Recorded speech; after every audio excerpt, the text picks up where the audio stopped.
গায়ে হাত তুললে? বেশ করেছি, তোমার এই সমস্ত প্রপার্টি যদি আমাকে না দাও, তুমি এই ঘরে দম বন্ধ হয়ে মরো। দরজা খোলো। তুমি তোমার ঘরে দম আটকে পড়ো, আমি আমার ছেলের কাছে চললাম।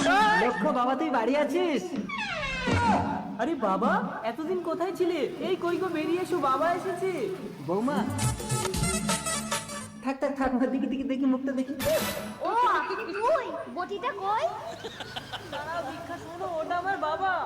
তোমার বাবাকে নামতে বলো, আমি ওর ব্যবস্থা করব। তুমি আমার বাবাকে চেনো? হ্যাঁ চিনি, ও আমার মাকে বিয়ে করে আমার হাত ধরে টানছিল। বাবা নেমে এসো।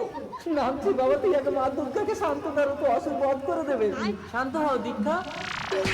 এই চল আমার মায়ের কাছে তোর ব্যবস্থা করবো।